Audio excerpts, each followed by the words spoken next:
Fox 17 Morning News at 8 starts right now. Starting off cold this morning, but we'll warm up real nicely this afternoon. We're looking at a very nice weekend ahead.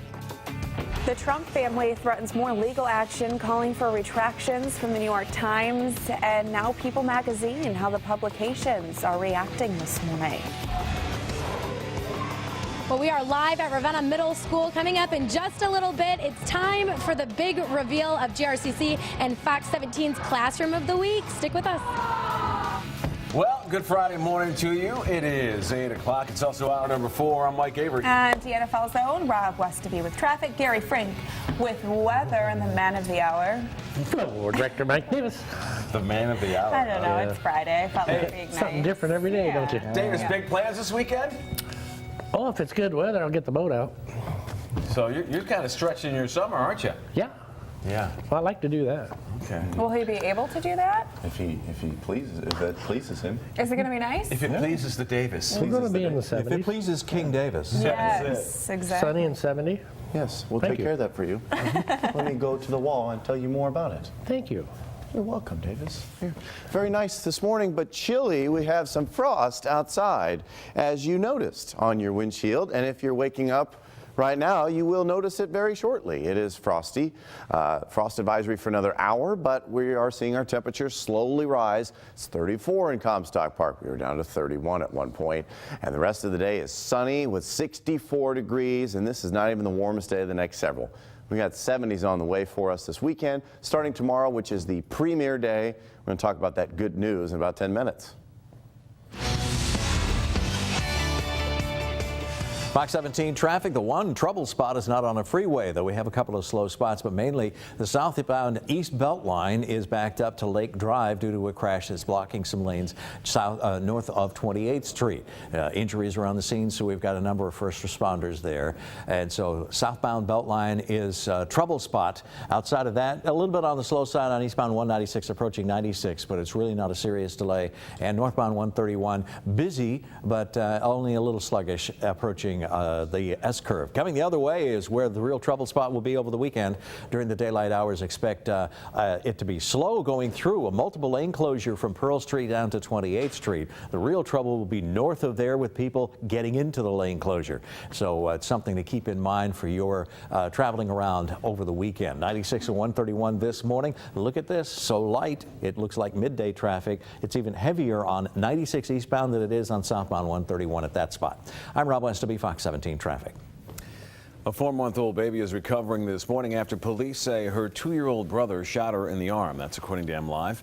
It happened just after 7 last night on East Calumet Avenue in Dalton Township in Muskegon County. MLive reports that the 2-year-old boy managed to find a .22 caliber rifle in a closet and fired several rounds. One of them grazed the 4-month-old girl in the arm. She's already been released from the hospital. The children's mom was home at the time, and prosecutors will be reviewing that case. Well, after a video came out of GOP candidate Donald Trump making sexually aggressive comments in 2005, and after the New York Times interviewed 2 women who accused him of sexual harassment, the Trump family is now threatening more legal action. This time, the charge is leveled at People magazine. Erica Francis joining us in the newsroom with the details. Well, good morning, you two. And this time it's Donald Trump's wife making the call. All this coming after the New York Times refused another call for a retraction. And now the president and first lady are denouncing the Republican candidate in strong terms. And while speaking in New Hampshire, First Lady Michelle Obama expressed anger and disgust at Donald Trump's comments caught on tape in 2005. And Trump is trying to beat back that view of him the best he can, calling the reports of groping and assault fabrications aimed at stopping his campaign, and now having lawyers send letters calling for retractions. Melania Trump tweeted a copy of one letter to People magazine's editor-in-chief and the reporter accusing Donald Trump of attacking her. The letter takes issue with the reporter's claim that she bumped into Melania outside Trump Tower a few months later and that a conversation followed. The letter claims the two never spoke and were never friendly, but People magazine is standing by its story. And one by one, Democrats are denouncing Donald Trump. This is not something that we can ignore. It now seems very clear that this isn't an isolated incident. It's one of countless examples of how he has treated women his whole life. Meanwhile, amid Trump's plummeting poll numbers, Republican lawmakers are trying to stem their losses. But President Barack Obama isn't letting former Trump supporters distance themselves too far from him, saying in part, quote, "At the 11th hour, you withdraw your nomination. You don't get credit for that." Reporting live in the newsroom this morning, Erica Francis, Fox 17 News. All right, Erica, thank you. Well, back here in West Michigan, another day of deliberations, and there is still no verdict in the Baby Kate murder trial. Nicole DiDonato is live in the studio with that story and other headlines. Hi there. Well, good morning to the both of you. Heading into the end of week 2 it is. Deliberations, though, set to resume in about a half hour, 8:30 this morning. Sean Phillips accused of killing his daughter, Catherine, better known as Baby Kate. Now, he's already serving time for taking the little girl back in 2011 after a fight with Kate's mother, but her body has never been found. A judge told the jury that Phillips cannot be convicted of first-degree murder because there's not enough evidence that the baby's death was premeditated.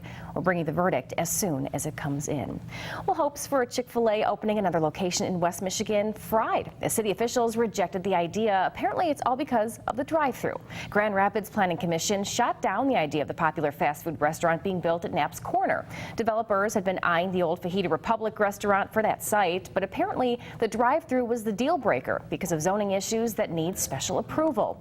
2 locations, though, already under construction right now, one in Gaines Township and one in Wyoming near 54th Street and 131.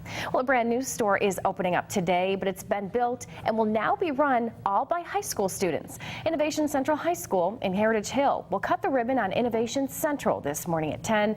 Amway provided the money for students to renovate a former concession stand and office there at the high school and turn it into a school store. These students are part of the Academy of Business, Leadership, and Entrepreneurship. It'll run the store to pay for their DECA competitions, which prepare students for careers in business, finance, and marketing. And finally, today, officials in Kent County will be cutting the ribbon on a brand new tunnel that's part of a local trail. It is the Fred Meyer Standale Trail Tunnel. The trail itself runs from City Central Park to Millennium Park, and this tunnel is under Lake Michigan Drive. It connects a gap in the trail so that people don't have to cross the road to keep walking it. Again, today's ribbon cutting also at 10 o'clock. Very exciting for folks living in that area. I know you and I are kind of happy about that, Deanna. Yes, and that video is actually some video that you took, right? Yes, yeah, a few weeks ago. A little shaky, but just to kind of show people what it looks like going under it and stuff. So very excited about that. All right, thanks, Nicole. Yeah. Well, the Griffins will hit the ice for their season opener tonight. They'll be playing against the Chicago Wolves at Van Andel Arena. The Van's bringing back its $2 beers and hot dogs.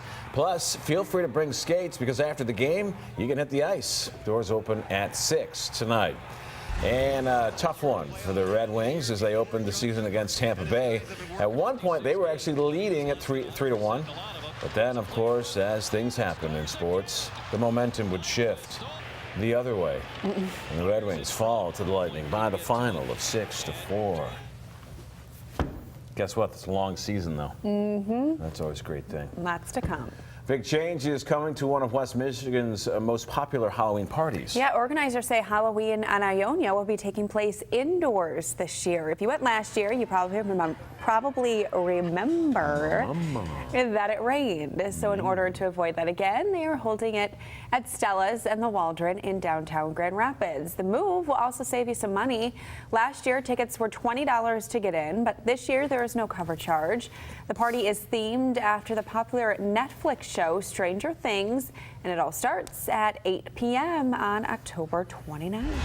And downtown GR will be crawling with zombies this weekend. The 3rd annual Zombie Beer Fest is happening on the Gillette Bridge. It'll feature 100 craft beers from around the state, as well as wine and cider. People with VIP tickets can get in at 5 p.m. General admission is at 6. Zombies will get in an hour early, depending on which ticket they have. The proceeds will go to Just a Chance, which provides mentoring to kids in West Michigan. You can go to the website on your screen for more information. A lot going on. Yes, thank you, Avery. And if you want to hang out with some animals while you enjoy a brew, you can do that at Binder Park Zoo in Battle Creek for the annual Banta Bactober Fest. Banda what? October. Oh, October.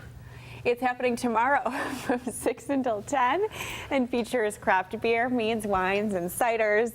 There will also be food pairings and live music. Tickets are $45 ahead of time or $50 at the gate. Just because I know how to say it and you don't. Correct. You don't need to call me out. I would never do that. You'll find that in our Friday Funnies coming up later this hour. 10 minutes after 8. And what are we doing? We are checking in with Alyssa Heron, our classroom of the week. Good morning. I'm impressed. Lots of school spirit once again for our classroom of the week here at Ravenna Middle School, home of the Bulldogs. Check it out. We'll be revealing that classroom of the week coming up in just a little bit. Stick with us.